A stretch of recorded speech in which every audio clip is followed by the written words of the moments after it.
Hello everyone and welcome to another video. In this one, I'm going to be showing you how I made these train designs. I've never made a custom design tutorial before and I haven't watched many tutorial videos either. I probably should have to prepare for this video. So I don't really know how to go about doing this, but I'm gonna try my best to explain everything, and I'll also share some of my design tips and tricks with you. So without any further ado, let's get started. First things first, most of the time when I'm making a custom design, I look for some inspiration and reference photos. This is totally optional, but I find that it helps me a lot to have some sort of idea of what my design should look like. For the train design that I'm making today, I'm using these two photos as a reference. I will be referencing the train on the left for the body and the doors and the color, and the one on the right for the windows and the little kuma decor. These photos are from Pinterest, by the way, and I will have links to them in the description. Alright, now let's get started on the designs. By the way, I'm going to be designing all of these pieces on the face cutout standees. The first design that I'll be making is the window. I am starting with the window because it'll give me a good reference for the next designs that I'll make. Once I'm done this design, I will copy it and use it for the next one. If you don't get what I mean, please don't worry. I'll be explaining it a little bit better in just a minute. One very important and very helpful tip that I can give you right off the bat is, if you don't know already, the custom design program has a mirroring option. You can either press X and go selected down on the bottom right, or you can press the ZR button while you're designing. This only mirrors what you're doing horizontally, not vertically, but it's still super helpful nonetheless because you don't have to count how many pixels you've put down on each side in order to make your design symmetrical, like horizontally at least. So hopefully you can sort of see my process here. So far I've put down the base color and the window, and now I'm adding a bit of shading. When I'm making a new design, I usually start off by drawing with the default colors, as you saw, and then I adjust them after. I wouldn't say there's any real point to doing this. You can totally adjust the colors first, but yeah, that's just what I do. Now I'm just adding a little bit of shading underneath the window and going back to that middle part of the window and adding some shading under there because I forgot. Now I'm going to try to recreate the shading on the bottom of that train picture and also the indents towards the top.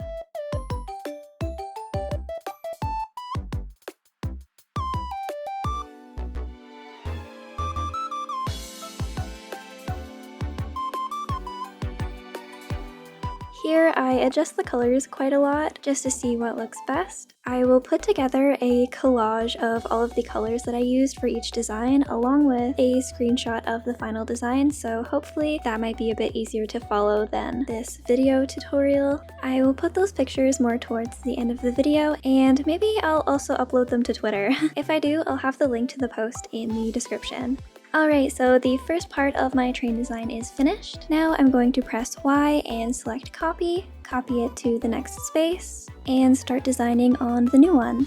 As you can see, we of course have a copy of the design that we just worked on, and we have all of the same colors at the top. This will be a bit more important for the next designs that we make, not this one, because this one we are going to be adding a little korilakkuma face to. For the Kuma face, I used this pixel art for reference, and I of course modified it a little bit to fit in Animal Crossing's design program, and also so it looks good on the item view. I kinda like how Animal Crossing softens things, but I also kinda hate it sometimes.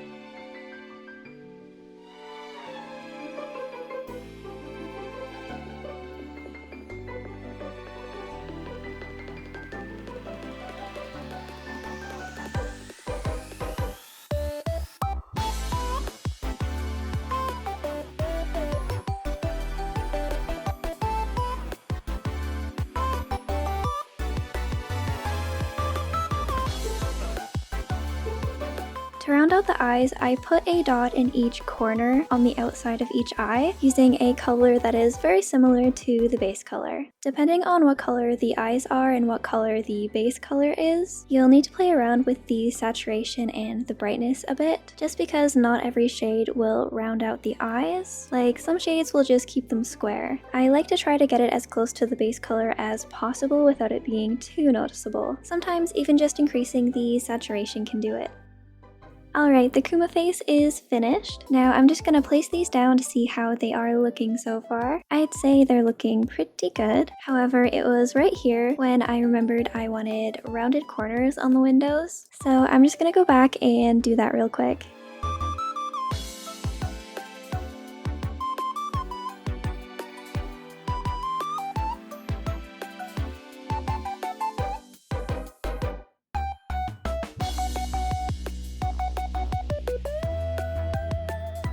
Alright, now I'm going to copy over that first design once again and get started on one of the doors.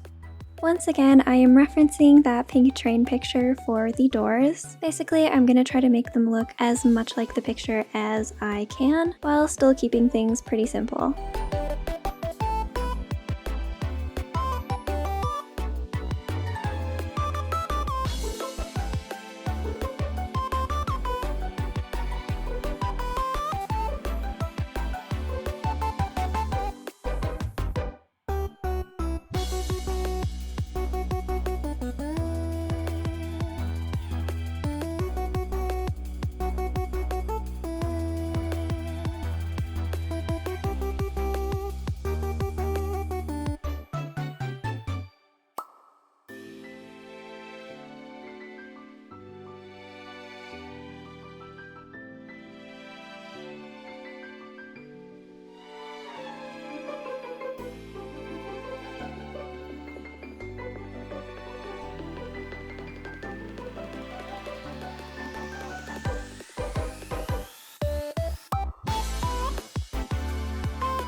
Okay, the first door is finally done. I'm just gonna place it down with the other ones to make sure everything looks all nice and matchy-matchy, and it does. So now it is time to copy it and mirror it.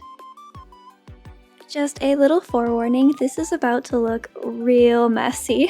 And honestly, it is a little bit hard to keep track of everything, but just do one little bit at a time and you'll be good. So what I'm about to do is I'm going to mirror this entire design using the mirror tool. Using either one of the cursors, I'm going to trace over my previous design. And as you'll see, I sort of go section by section. First, I do the inner section of the door and then the outer section. Then I take off the mirror tool and erase what I just traced, which was the original design. If that makes sense, I really hope it does.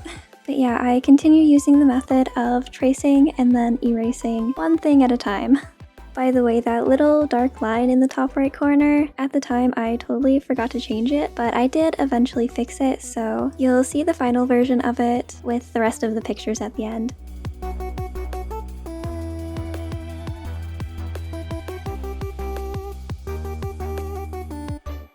Alright, now it is time for the final piece of the train, which is a rilakkuma face. For this one, I just copied over the korilakkuma train piece and modified the colors.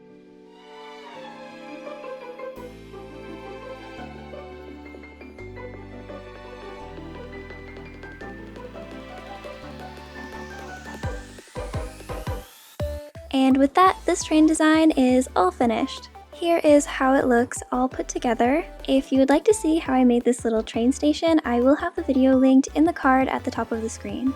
If you would like to use these train designs that I've made today, you'll be able to find them under my creator code, which I will put on the screen here, and I'll also put it in the description. And if you would like to make your own train designs based off of the ones that I made, here are some screenshots of the final designs and the final colors. I hope that this video helped you a little bit. Again, this was my very first attempt at making a custom design tutorial. If you would like anything explained further, or if you have any questions at all, please feel free to leave a comment and I will do my best to answer you. I really hope you enjoyed this video. If you did, it would mean a lot if you could leave a like, comment, and subscribe if you want to. As always, thank you so much for watching, and I will see you in the next video. Bye!